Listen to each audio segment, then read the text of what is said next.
Boa noite. Boa noite. Temer pede ao Supremo para arquivar inquérito sobre decreto dos portos. O presidente pode sofrer a terceira denúncia depois que duas pararam na Câmara. Temer insiste em colocar a filha de Roberto Jefferson no Ministério do Trabalho. Quarto recurso, a Justiça tenta garantir a posse da deputada Cristiane Brasil. A Caixa Econômica Federal restringe nomeações políticas para a diretoria. 4 vice-presidentes estão afastados sob suspeita de corrupção. Collor anuncia que será candidato à presidência da República. Réu na Lava Jato, o senador quer voltar ao cargo 25 anos depois do impeachment. Privatização de 2 linhas do metrô de São Paulo alcança quase o triplo do valor mínimo. Consórcio é liderado pelas empreiteiras Camargo Correia e Andrade Gutierrez. Ministério Público investiga a vacinação contra a febre amarela em São Paulo. O promotor pede mais rapidez e informações mais detalhadas para a população. O Jornal da Gazeta está no ar.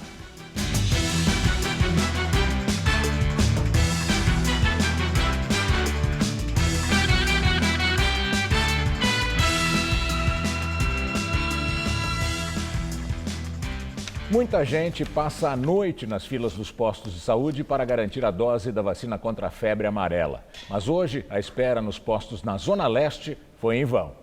A Silvane e as vizinhas levaram cadeiras para conseguir o mínimo de conforto enquanto esperavam. Eu cheguei aqui, era 5 horas. Mas, assim, já tinha muita gente, disse que a noite inteira, né? Quem que vai tomar vacina? Minhas filhas. E eu vou viajar dia 2 e eu falei, tem que dar nelas. Porque eu vou pro sítio, não tem que dar. Antes das 6 horas da manhã, os seguranças já avisavam que não tinha vacina. Já foi avisado para ele que não tem vacina. Mesmo sem a certeza da vacinação, as pessoas continuaram esperando. A gente tem que esperar para ver, né? Aí vamos ver se vai chegar a vacina ou se vai ter que ir embora. Enfrentar longas filas parece que já é a rotina da população da Zona Leste. Esse quarteirão aqui na Avenida Ragué Bischoff fica na lateral de uma unidade básica de saúde. A fila dobra a esquina, sobe a rua Fortim do Descalvado e não dá para enxergar onde ela termina. Assim têm sido os dias na UBS Parque Boa Esperança. A muvuca é boa para a Rosana, que começou a vender bolos e salgados para quem espera. Hoje é a segunda vez que nós veio. A primeira vez nós lucrou R$71. E à noite talvez nós vai voltar. Era tanta gente que a Polícia Militar foi acionada para evitar confusão. Mesmo antes da abertura, teve tumulto no portão de entrada. Cheguei 9 horas da noite. 9 horas da noite ontem. Estou com as 2 crianças e minha esposa aí, criança de 2 anos e de 6 anos. Fiquei a noite toda aí, agora de manhã falaram que não tem. Na fila, cada um se virava como podia. Os amigos e a família da Elisângela também chegaram ontem, antes das 10 da noite. Mas o mais difícil foi saber de manhã que não havia previsão de começar a vacinação, porque as doses tinham acabado ainda ontem. Passamos frio, tomamos chuva. E estamos aqui aguardando agora pelo menos um parecer, porque foi como eu falei, a informação é tudo e eles não estão passando a informação certa. Eles não estão sabendo organizar lá na frente. Isso que é um pouco revoltante. E ainda nesta edição, mais informações sobre a febre amarela. O motorista que invadiu o calçadão em Copacabana e atropelou 18 pessoas escondeu que tinha epilepsia ao renovar a carta de motorista. Um bebê morreu e 17 pessoas ficaram feridas. 8 continuam internadas. Antônio de Almeida Naquim, de 41 anos, disse que teve um ataque epilético ao volante e por isso perdeu o controle do carro. No veículo foram encontrados remédios para o tratamento da doença. Uma mulher que estava ao lado do motorista confirmou a versão de que ele desmaiou depois de passar mal. O acidente aconteceu por volta das 8h30 da noite de ontem. Um carro preto invadiu o calçadão em Copacabana e só parou na areia. 18 pessoas foram atropeladas, entre elas um bebê de 8 meses que morreu. 9 vítimas tiveram ferimentos graves. Exames apontaram que o motorista não ingeriu bebida alcoólica e não usou drogas. Pelo Código de Trânsito, pessoas com epilepsia podem dirigir, mas são obrigadas a informar ao Detran a existência da doença. Também é preciso passar por uma avaliação neurológica e o exame médico tem validade menor. Embora tenha omitido o problema de saúde, Antônio Anaquim não fugiu do local local do acidente. Ele deve responder em liberdade por homicídio culposo, quando não há intenção de matar. A cidade de São Paulo teve 883 mortes no trânsito em 2017. Apesar de ainda muito alto, o número representa uma redução de 7% na comparação com 2016. Os dados são do Infociga, o site do governo estadual que concentra as estatísticas de trânsito. Os pedestres, como sempre, são as maiores vítimas. Ao todo, 395 morreram atropelados. Os acidentes que envolvem ciclistas aumentaram, 48% em 2017. Foram 37 mortes no ano passado, contra 25 em 2016. Em todo o estado foram registradas 5.645 mortes no trânsito em 2017, uma redução de 1,4% em comparação com 2016. 95% das vítimas são homens e os acidentes acontecem principalmente à noite e nos fins de semana. O ex-governador do Rio, Sérgio Cabral, já está preso em Curitiba. Cabral chegou ao Paraná ontem à noite. Hoje de manhã, ele passou por exame de corpo de delito antes de ser levado para o Complexo Médico Penal em Pinhais, na região metropolitana de Curitiba. A transferência dele foi pedida pelo Ministério Público Federal, que argumentou que ele estaria recebendo regalias dentro da cadeia pública José Frederico Marques, em Benfica, na capital do Rio. A suspeita é de que o presídio tenha sido reformado para abrigar uma academia e uma videoteca, além de permitir visitas fora dos horários padrão.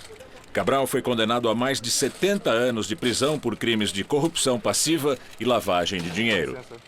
O Ministério Público Federal de São Paulo denunciou um ex-delegado e um informante infiltrado na Ação Libertadora Nacional, organização de guerrilha, pela morte de um militante em 1973. Cláudio Antônio Guerra e João Henrique de Carvalho participaram da ação que resultou no assassinato de Ronaldo Queiroz, em São Paulo.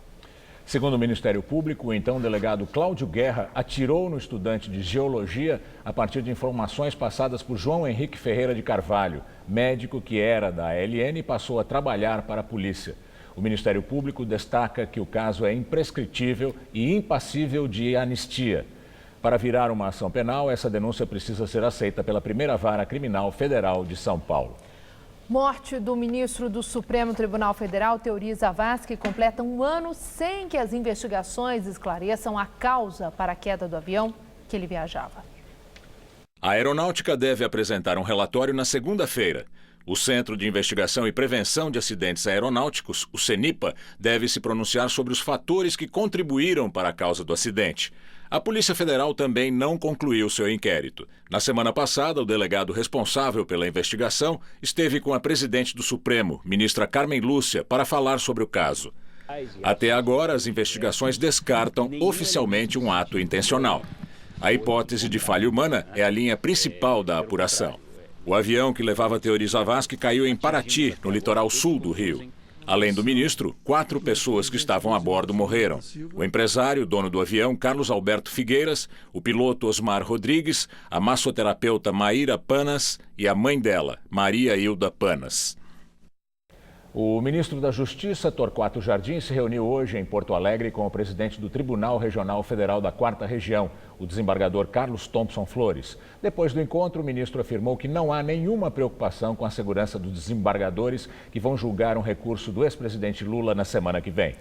Torquato Jardim disse que, embora haja intimidação nas redes sociais, nada de concreto foi apurado em relação às ameaças que os juízes estariam recebendo. O presidente Temer pediu ao Supremo Tribunal Federal que arquive o inquérito que apura irregularidades na edição dos decretos do Decreto dos Portos. A defesa protocolou o pedido hoje. Argumenta que as alegações expostas nos autos sobre o presidente estão contaminadas por inverdades e distorções da realidade em detrimento do seu governo, de sua honra pessoal e da estabilidade das instituições. Ontem, os advogados entregaram as respostas do PMDBista ao questionário elaborado pela Polícia Federal.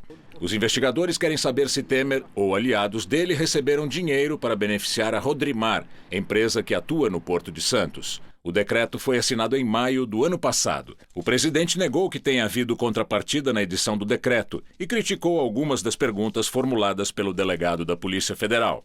No inquérito, além de Temer, são investigados Rodrigo Rocha Loures, o homem da mala da JBS Friboi, e os amigos, o coronel João Batista Lima Filho e o ex-assessor José Yunes. Eles também negam as acusações. Agora cabe ao relator, o ministro Luiz Roberto Barroso, decidir sobre o pedido de arquivamento. A preocupação do Planalto é que a Procuradora-Geral da República, Raquel Dodge, apresente uma nova denúncia com base nessa investigação. Outras duas já foram arquivadas por aliados na Câmara dos Deputados. O governo recorreu ao Superior Tribunal de Justiça para tentar aprovar a posse de Cristiane Brasil, do PTB, no Ministério do Trabalho. A posse da deputada Cristiane Brasil estava marcada para o dia 9 de janeiro, mas foi suspensa por uma decisão judicial do Rio de Janeiro. Desde então, o governo trava uma batalha de liminares para tentar reverter a situação. Esse recurso ao STJ é a quarta tentativa do Planalto para ter a parlamentar, que é filha de Roberto Jefferson, no Ministério do Trabalho. Todos os recursos anteriores foram negados. Cristiane tem 2 processos na área trabalhista, com ex-motoristas que alegam ter trabalhado sem carteira assinada e em jornada excessiva. Numa das ações, ela foi condenada a pagar R$60 mil. Como parte do valor ainda não foi pago, a deputada teve o nome incluído no Banco Nacional de Devedores Trabalhistas. Em outro processo, Cristiane fechou um acordo de R$14 mil. Parte do pagamento foi feita por meio da conta bancária de uma assessora da deputada. Cristiane Brasil nega qualquer irregularidade. A Caixa Econômica Federal aprovou o novo estatuto e agora limita as indicações políticas para os cargos. O documento foi baseado na nova lei das estatais, aprovada no ano passado pelo Congresso. A partir de agora, o Conselho de Administração da Caixa poderá demitir os executivos. E o Banco Central terá que aprovar os novos dirigentes. Antes, a nomeação era do presidente da República por indicação do Ministério da Fazenda, em consenso com o Conselho de Administração. De acordo com a Caixa, os critérios para a seleção devem incluir o uso de consultoria especializada em recrutamento e executivos. A mudança acontece na semana em que o governo afastou 4 vice-presidentes do banco por suspeita de envolvimento em casos de corrupção. O Ministério Público Federal chegou a pedir uma vez o afastamento dos dirigentes, mas o presidente Temer resistia.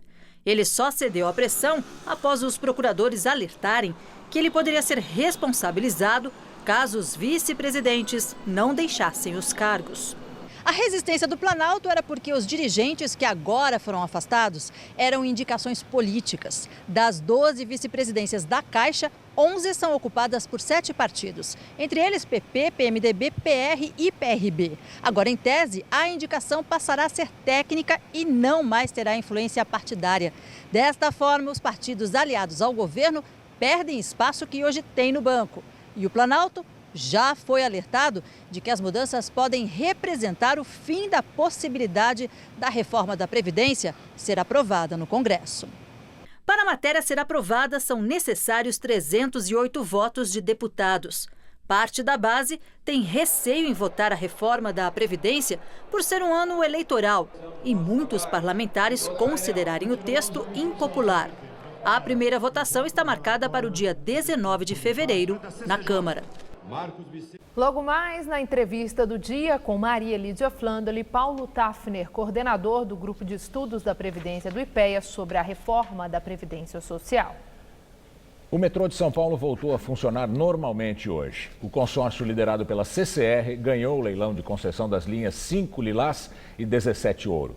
Em protesto, ontem os metroviários pararam as linhas. Apenas a linha amarela, que já é da iniciativa privada, não aderiu à greve. Martelo batido. Por 553 milhões e 880 mil reais, quem vai operar as linhas 5 Lilás e 17 Ouro do metrô será o consórcio Via Mobilidade, formado pelas empresas CCR e a Ruas Invest. As duas fazem parte do grupo Via 4, que já administra a linha 4 amarela. O valor que será pago ao governo do estado é 185% maior que o lance mínimo, de cerca de 194 milhões. Apenas 2 grupos fizeram propostas. O consórcio perdedor tinha integrantes de uma empresa sul-coreana. O leilão da operação das 2 linhas do metrô foi o principal motivo para a greve dos metroviários que aconteceu ontem aqui em São Paulo. A categoria questionava o valor mínimo exigido pelo Estado e dizia que a licitação tinha cartas marcadas e que a CCR ganharia a concessão. Durante a paralisação que afetou parcialmente as linhas do metrô e prejudicou milhares de pessoas, uma liminar suspendeu o leilão. No início da noite, o governo conseguiu reverter a decisão em segunda instância. Hoje, durante o pregão que aconteceu na Bolsa de Valores de São Paulo, o Sindicato dos Metroviários fez uma manifestação em frente ao prédio. Não houve confusão. O governador Geraldo Alckmin, do PSDB, defendeu a licitação. Nós fazemos leilão na Bolsa, com absoluta transparência. Tivemos disputa entre um consórcio liderado pela Júlio Simões, empresa de logística do Brasil, e o metrô de Seul, que ofereceu quase 100% de ágio, mas perdeu. O concorrente que venceu pagou mais de R$500 bilhão para o Estado pela concessão. As duas linhas serão entregues prontas pelo governo do estado. O custo das obras é de cerca de 13 bilhões de reais. O consórcio vai operar o sistema por 20 anos e vai receber R$ 1,73 por passageiro. Também vai poder explorar comercialmente as estações. A linha Lilás, cuja expansão deveria ter ficado pronta em 2015, vai ligar o Capão Redondo à Chácara Clabim. A Ouro, por monotrilho, vai ligar o aeroporto de Congonhas ao Morumbi e era uma promessa para 2014, ano da Copa do Mundo no Brasil. Nenhuma ainda está pronta por completo. O contrato deve se iniciar a operação entre julho e agosto. Nós temos aí 60 a 90 dias para assinar o contrato. Tem 120 dias para fazer o treinamento das equipes. Isso vai bater com a conclusão das estações. Nós devemos entregar nos próximos, até o final de junho, nesse semestre, mais 6 estações. A Bovespa bateu hoje mais um recorde. O principal índice da Bolsa de Valores de São Paulo encerrou o dia em 81.820 pontos, alta de 0,32% em relação ao pregão anterior. O dólar fechou em leve queda pelo terceiro dia seguido. A moeda americana terminou o dia valendo R$ 3,20, queda de 0,26%. Em pleno verão, o paulistano busca diversão abaixo de 0 grau. E por incrível que pareça, é possível visitar um par de gelo e até brincar na neve, nesse calorão todo. Esqueça aquela roupa bem à vontade para ir num barzinho. Aqui é luva, casaco pesado e gorro. E também esqueça banquinhos de madeira na calçada. Aqui é poltrona de gelo e no melhor estilo Game of Thrones. É muito gelado. O dedo tá até doendo. Mas será que bar é lugar de criança? Nesse tem até escorregador. De gelo, é claro. Ah, é muito frio. Tá doendo a mão? Tá congelando tudo, não? Quase que tá. A 10 graus abaixo de zero não dá para ficar parado, não. E os garçons sabem muito bem disso. Bom sonzinho para dar uma esquentada e ficar dançando. Mas, como diz o ditado, tem gente que veio mesmo para beber e não para conversar. Com a diferença de que aqui o copo dos drinks também é de gelo. Aí você tá num bar, você acha que só tem bebida alcoólica, eles também servem chocolate quente. Isso aqui tá bem quentinho, eu vou tomar rápido antes que ele vire um sorvete de chocolate. O bar de gelo fica no shopping Anália Franco. O passeio custa R$ 50 e o tempo de permanência é de meia hora. Aqui dentro da câmera são usadas 3 máquinas. Tem uma câmera, uma na anticâmera, né, uma máquina, e 3 aqui dentro. As máquinas funcionam 24 horas para manter essa temperatura. E se depois do bar você quiser dar uma esticadinha no passeio, não tem problema. Eu, por exemplo, já estou aqui com meu grande amigo, ele me trouxe aqui para as bandas dele, só que sem sair de São Paulo. O boneco é a estrela da atração que promete levar o visitante para o Alasca, com direito à guerrinha no gelo e muitas brincadeiras na neve de verdade, resultado de uma câmara fria que deixa o ambiente a 15 graus negativos. Quando a gente entra, a gente não tem a sensação de que está tão frio, mas conforme o tempo vai passando, a gente já sente os lábios congelarem, o nariz, as mãos, é bem frio. E vai pensando que só a molecada é que entra nessa batalha no gelo. Já escorreguei, já rolei, já joguei. Animada? Muito. Você jogou neve pro alto aí, sua mão tá congelando, não? Tá. Bem legal, divertido e é legal trazer o Alasca pro Brasil que não neva. Você prefere a areia da praia ou a neve? Neve. Por quê? Porque ela é mais gelatinha. A brincadeira custa R$40.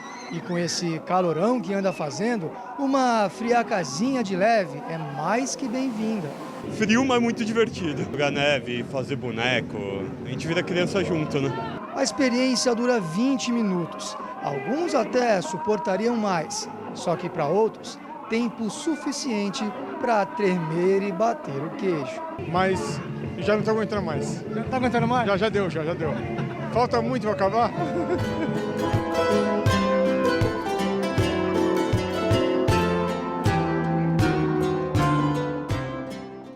O bar de gelo no Shopping Anália Franco funciona até o dia 25 de fevereiro, de segunda a sábado, do meio-dia às 10 da noite e aos domingos, da 1 da tarde às 9 da noite. O bar funciona até o final de fevereiro, no estacionamento do Extra, Anhanguera, de segunda a sexta, do meio-dia às 22 horas e nos fins de semana, das 10 horas até as 22 horas. E a nossa semana vai terminando com um calorão, um tempo abafado em todo o estado de São Paulo e também algumas chuvas pontuais. Mas essas chuvas devem se estender pela noite e madrugada também. Vamos ver como fica o tempo no fim de semana com Mariana Armentano.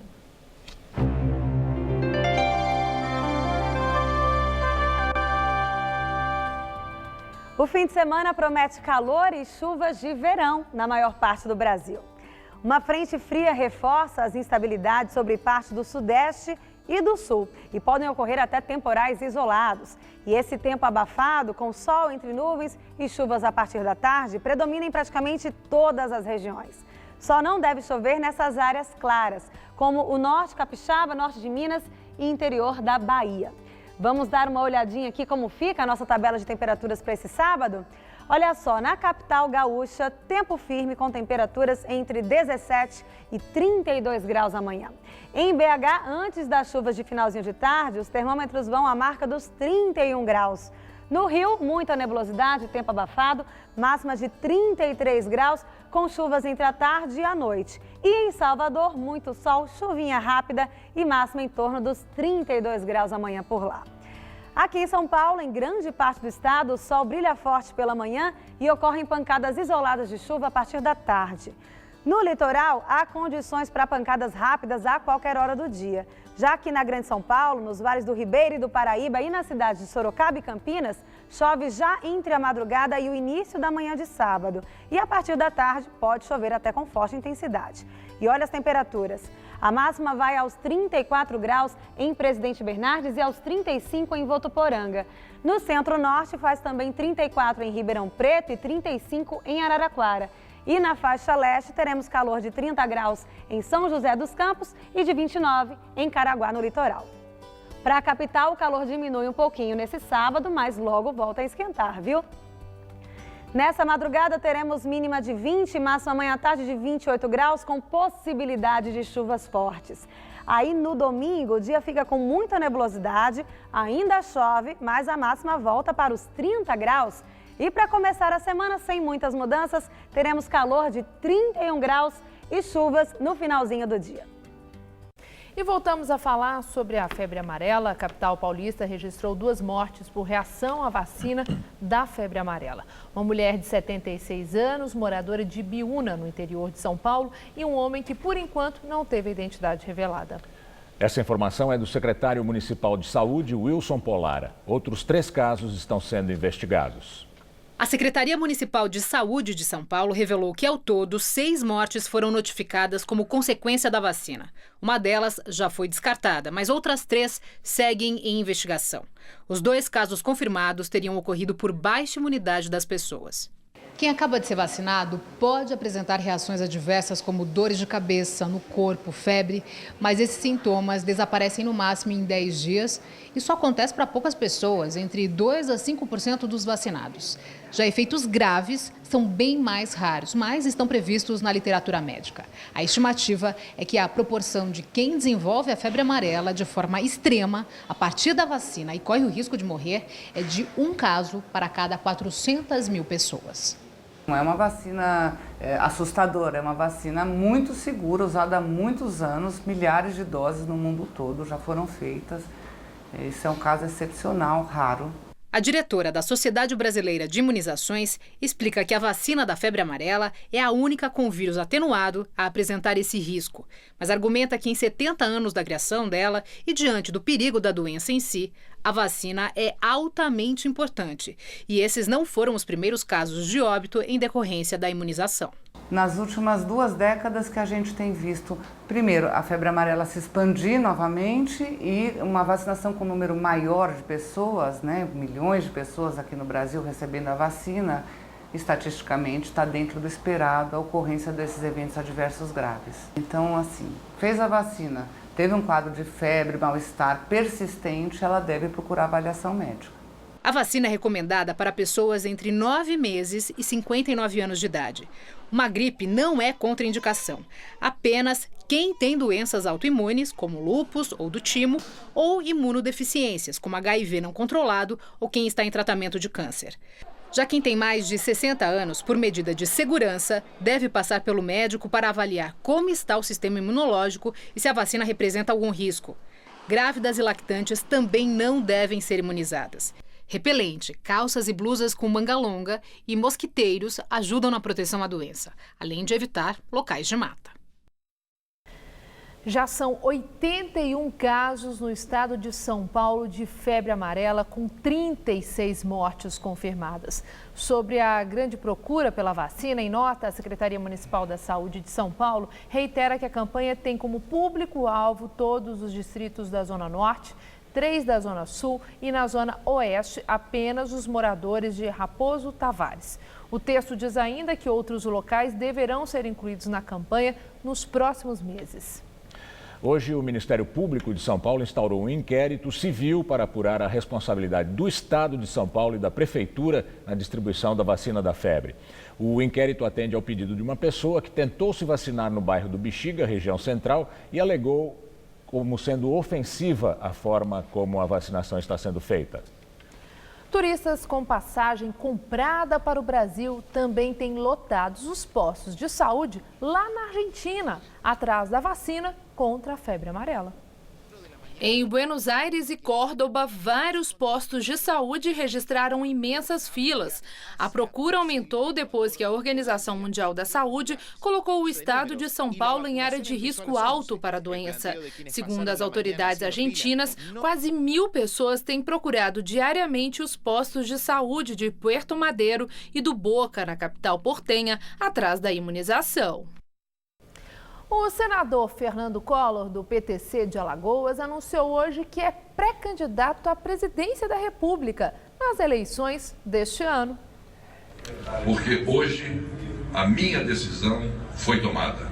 Sou sim pré-candidato à presidência. Collor foi eleito presidente em 1989, na primeira eleição direta depois da ditadura. Ele renunciou ao cargo em 29 de dezembro de 1992, pouco antes da votação do seu processo de impeachment no Senado. Anos depois, foi absolvido no Supremo.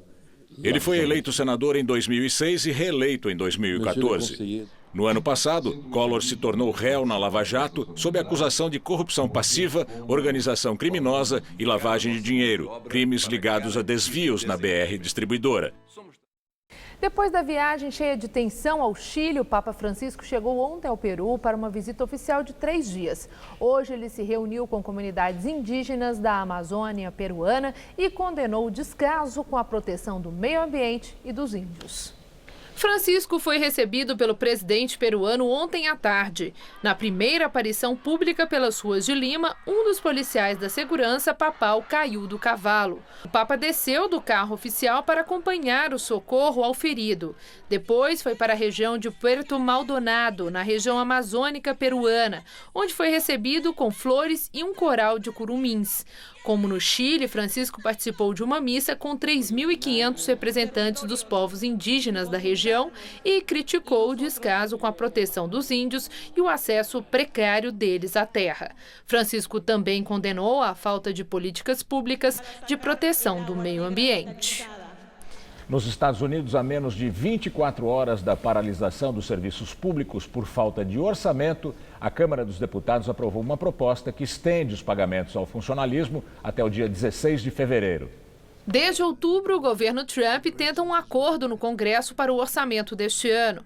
O prazo termina à meia-noite de hoje, mas a Câmara de Representantes aprovou de madrugada mais uma proposta emergencial que impede a paralisação dos serviços públicos e estende o prazo até dia 16 de fevereiro. Para entrar em vigor, a proposta precisa passar também pelo Senado, até a meia-noite de hoje. E agora vamos ao comentário de política internacional com João Batista Natali. Daqui a pouco mais de 7 horas, será meia-noite em Washington. E os Estados Unidos correm o risco de mergulharem num estado de apagão orçamentário. Eles usam a palavra shutdown. Por falta de autorização do Congresso, o governo não tem mais dinheiro para funcionar.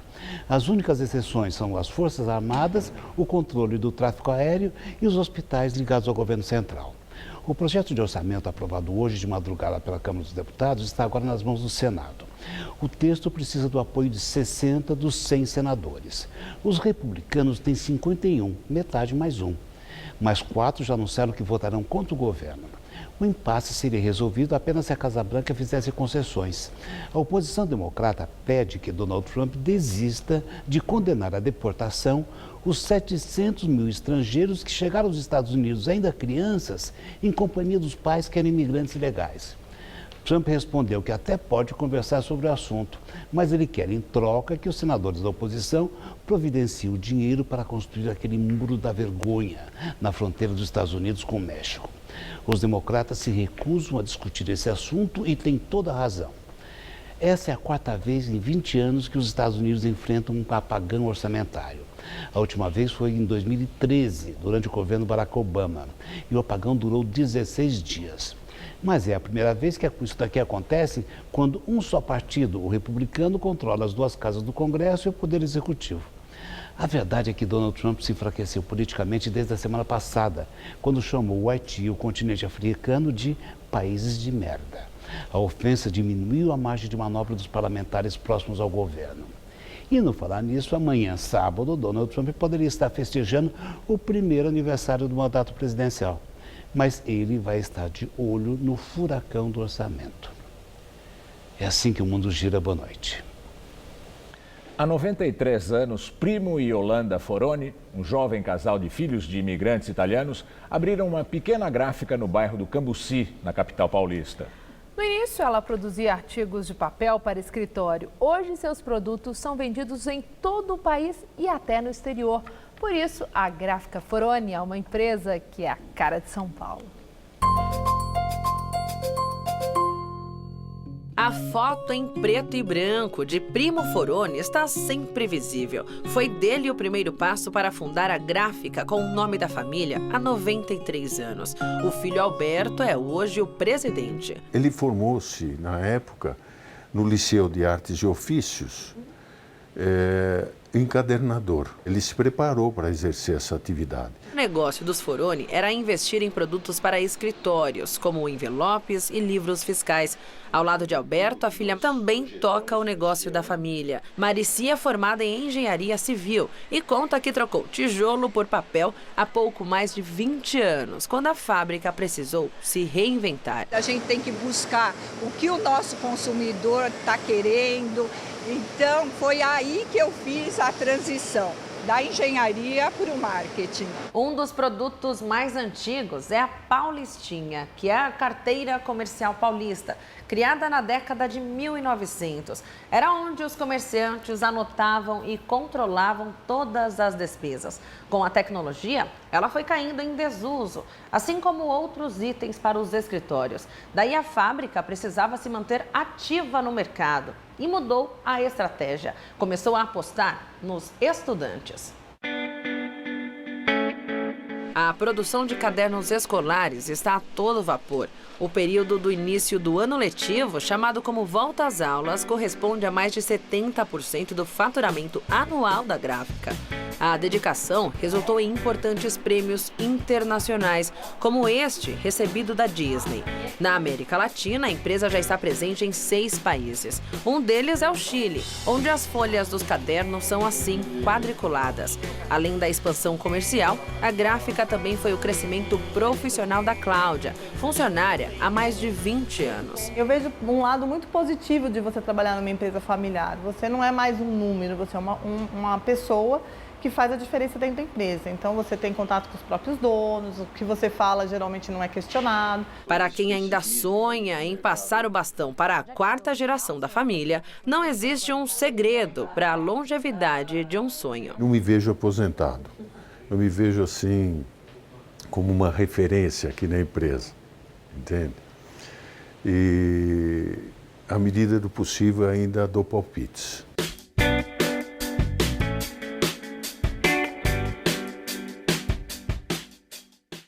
O presidente, agora as notícias do esporte com Estela Gontijo e Michele Gianella.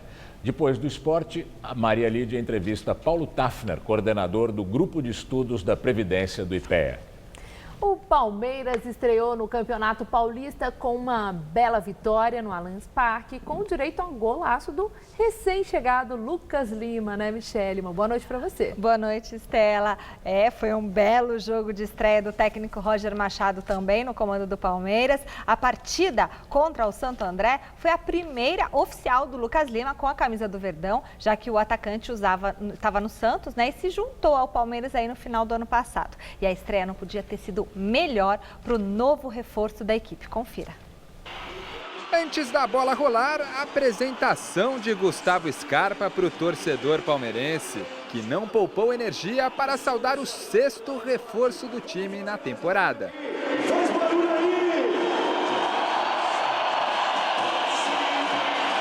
Na equipe titular, porém, apenas 2 estreias, a do lateral Marcos Rocha e a do meia Lucas Lima.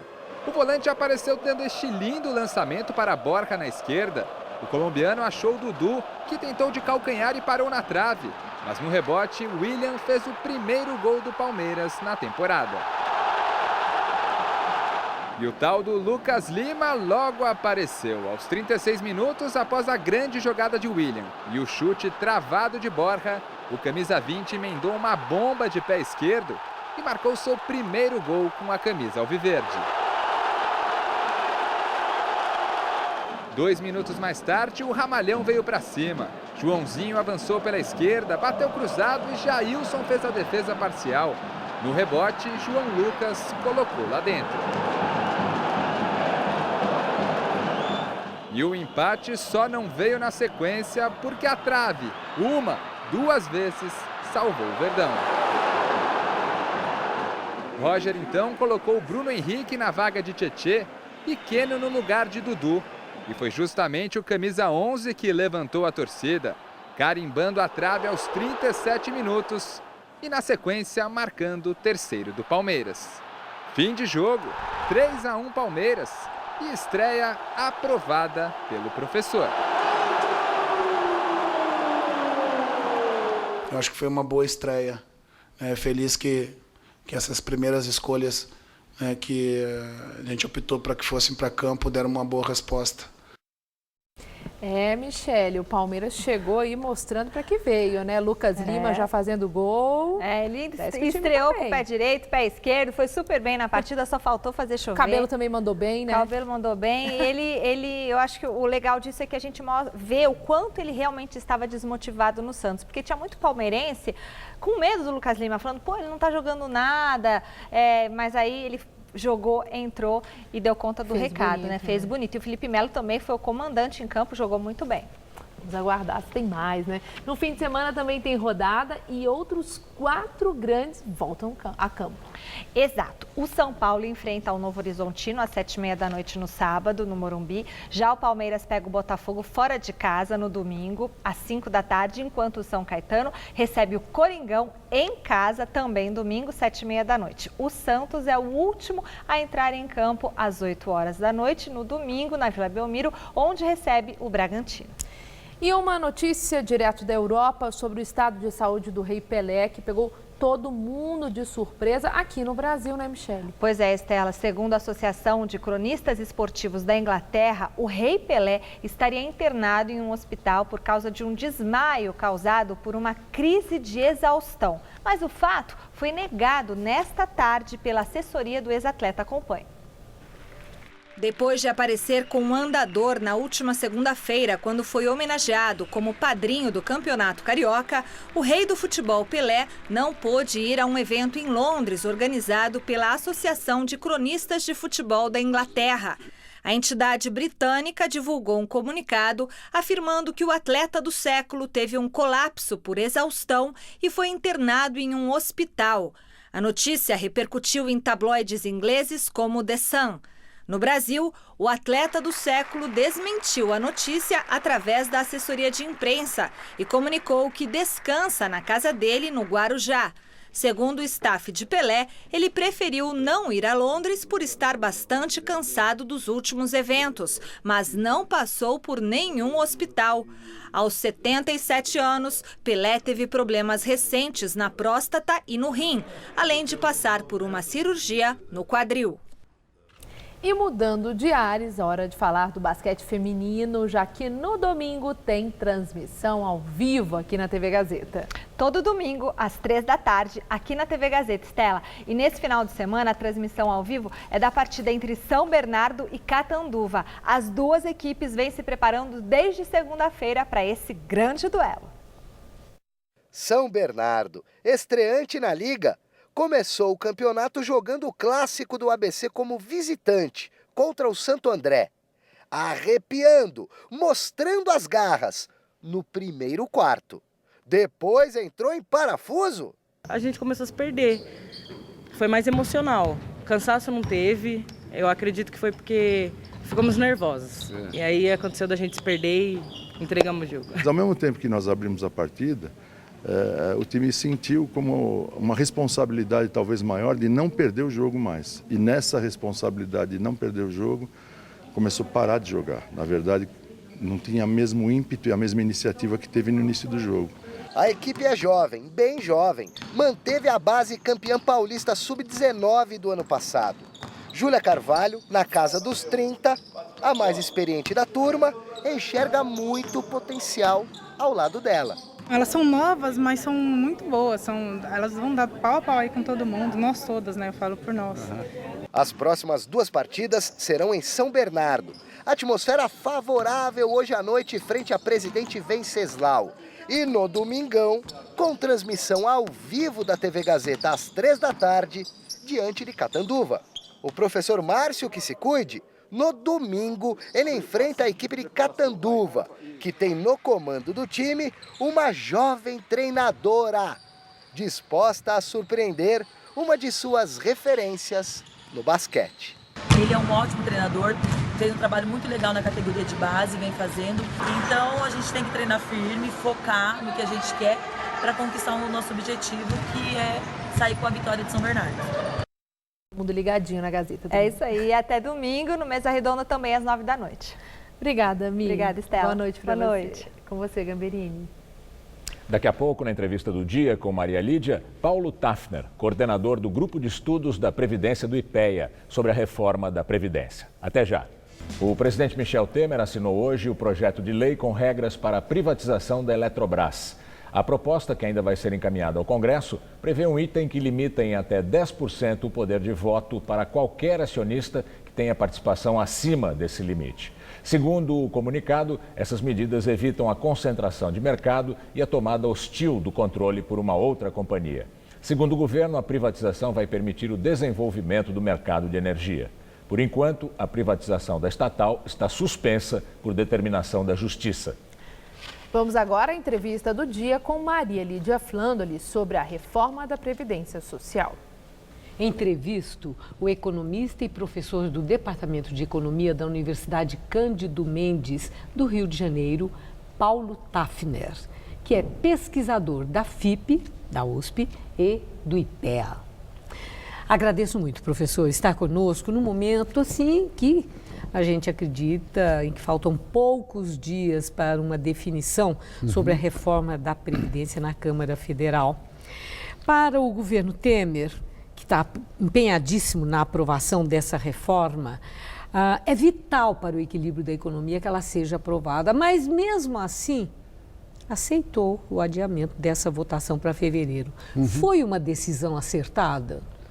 Foi. Em primeiro lugar, boa noite a você, uma satisfação estar aqui, aos seus espectadores.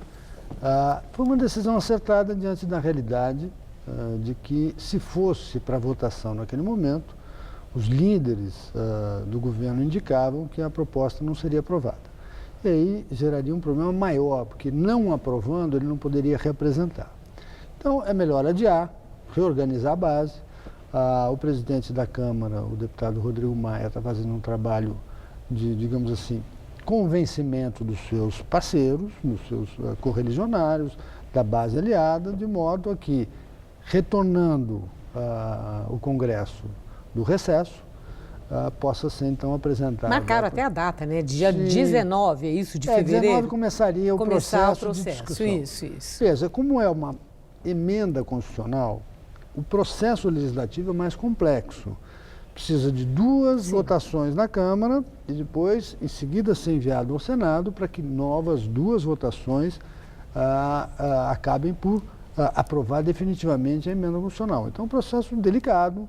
Na Câmara precisa de 308 votos, não é fácil. Não é fácil, não. Então é melhor... mas, professor, os parlamentares, eles se mostram assim relutantes. Eles estão relutantes em relação à necessidade da reforma, da aprovação da reforma, com conhecimento de causa, ou eles estão com medo do efeito dessa reforma nas urnas? Bem, eu tive alguns contatos com vários partidos, né, com os vários parlamentares, e constatei que, inicialmente, eles tinham muito desconhecimento da questão previdenciária. É muito comum as pessoas imaginarem que sabem o que é a Previdência no Brasil e no mundo. Na realidade, não sabem, é mais ou menos que nem futebol. Todo Mas mundo não tem assessoria que possa pesquisar e explicar? Sim, os principais líderes certamente têm uma posição completamente diferente. Eles já têm uma ideia formada com seus assessores, enfim. Mas não é a maioria do Congresso. Então, eu tive trabalhos assim muito interessantes de verificar que esses parlamentares, quando diante dos fatos, dos números, das questões, eles se revelassem assim, surpresos. Eu não sabia que era tão grave, eu não sabia que a situação era essa, eu não sabia que o Brasil ia envelhecer tão rapidamente. Está envelhecendo rapidamente. Eu não sabia que se gastava tanto dinheiro com Previdência, e gasta-se muito dinheiro com Previdência. Então, eu acho que diante disso foi formado um entendimento mais amplo, com maior conhecimento de causa, e agora os deputados o que querem, pelo que eu pude perceber, é eliminar aqueles pontos da reforma que são mais polêmicos. Mais pontos ainda? Não, foi o que foi feito. Porque já enxugou muito, né? Já enxugou. A reforma começou de um jeito, ela estava muito ampla. O relator da matéria, o deputado Arthur Maia, muito competentemente fez um trabalho de, digamos assim, compilação das várias aspirações de vários partidos políticos, e chegou num ponto. Isso seria votado e seria aprovado. Toda a indicação era que seria aprovado no meio do ano passado. E aí houve a denúncia contra o presidente Temer, depois uma segunda denúncia contra o presidente Temer, perpetrada pelo procurador-geral. Crepitou a fogueira dos interesses políticos e oportunismos. Exatamente. Do meu ponto de vista, isso atrapalhou muito o andamento da reforma, que seria aprovada naquele momento. Quando retomada a questão, entendeu o governo e a base aliada que aquele projeto muito competentemente elaborado pelo Arthur Maia não tinha mais condições de aprovação. Aí é que entra a pergunta também. Esse texto que foi tão mexido, que foi enxuto, mutilado, ele é satisfatório ou compromete os objetivos para sanar o déficit da Previdência e para também acabar com os privilégios? Bom, então você tocou em 2 pontos que são diferentes e complementares. O primeiro ponto é que a essência da proposta foi mantida. O que é a essência da proposta original? É um combate frontal aos privilégios. E é isso que tem suscitado tanta polêmica. Resistência, né? Exatamente. Eu sempre costumo dizer que o brasileiro, culturalmente, não é contra privilégio. Ele é contra não ter o privilégio que o outro tem. Ele gostaria de ter. Então, diferentemente da cultura norte-americana, em que os Estados Unidos nasce como um país de iguais. O Brasil nasce como um país de desiguais. Então, todo mundo quer um privilégio para se tornar um pouco mais igual, quem está melhor, enfim. Isso é um problema. Então, a reforma tinha uma proposta, um cerne, que era combater privilégios. Por exemplo, é importante que você saiba, que o espectador saiba, que a reforma, por exemplo, traz como regra geral que um deputado vai se aposentar nas mesmas regras e condições que um enfermeiro, que um gari, entendeu? É uma pessoa do povo. Quem pode ser contra isso, senão aqueles que têm privilégios? Claro. O servidor público vai ser tratado como um servidor, como um trabalhador da iniciativa privada. Quem pode ser contra? O próprio servidor público, porque hoje ele pode se aposentar com 30 mil reais, 35 mil reais, como os vários procuradores, como juízes e como outras categorias de elite do setor público. Sim, mas com toda a pressão, o texto que sobrou... Mantém isso. Mantém o combate aos privilégios. Combate aos privilégios. Esse é o primeiro ponto. Mantém. Isso é importantíssimo. Isso é fundamental e por isso eu sou a favor da reforma. E o objetivo de sanar o déficit? Não, esse não. Esse não. Esse é assim, é como se fosse assim, é um quadro médico em que a pessoa está com muitos problemas, tem problema no coração, tem problema no rim, tem problema no fígado, né? Então tem vários problemas. Resolve todos os problemas? Não. Mas assim, ele mantém o paciente vivo, ele mantém o paciente, isso é importante. Por quê? Porque dá tempo de que um novo presidente, com muita legitimidade, com milhões de votos, possa fazer aquilo que não foi feito nesta etapa. Então, de fato, não combate Fica de forma definitiva. Fica uma reforma meia boca. Fica uma reforma, digamos assim, incompleta. Eu não diria meia boca, porque a principal virtude dela é mantida. Então, ela é incompleta, sem dúvida. Mas eu não diria que é meia boca nem mutilada, eu diria que ela foi lipoaspirada.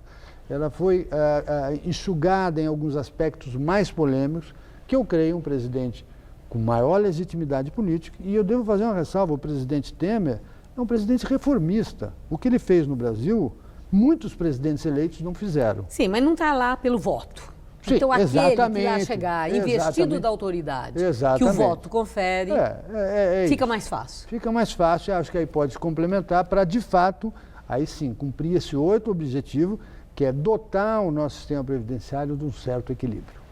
Está otimista que ela possa ser aprovada agora, a reforma da Previdência, aprovada agora em fevereiro, para encerrar? Eu estou muito otimista, muito. Eu preguei no deserto durante muito tempo. Eu estou na batalha pela mudança da Previdência há mais de 20 anos. Então, eu nunca estive tão convencido de que a reforma está próxima de acontecer. E eu acho que será aprovada com méritos daqueles que estão empenhados nisso. Professor, muito obrigada pelos seus esclarecimentos. Muito obrigado. Uma boa noite. Obrigado. Boa noite. O Jornal da Gazeta termina aqui. Essas foram nossas principais notícias. Temer pede ao Supremo para arquivar inquérito sobre decreto dos portos. O presidente pode sofrer a terceira denúncia depois que 2 pararam na Câmara. Temer insiste em colocar a filha de Roberto Jefferson no Ministério do Trabalho. 4º recurso, a Justiça tenta garantir a posse da deputada Cristiane Brasil. A Caixa Econômica Federal restringe nomeações políticas para a diretoria. 4 vice-presidentes estão afastados sob suspeita de corrupção. Collor anuncia que será candidato à presidência da República. Réu na Lava Jato, o senador quer voltar ao cargo 25 anos depois do impeachment. Privatização de 2 linhas do metrô de São Paulo alcança quase o triplo do valor mínimo. O consórcio é liderado pelas empreiteiras Camargo Correia e Andrade Gutierrez. A edição de hoje pode ser vista no site do Jornal da Gazeta. Mais notícias em nossa edição das 10. Um ótimo fim de semana. Boa noite e até segunda.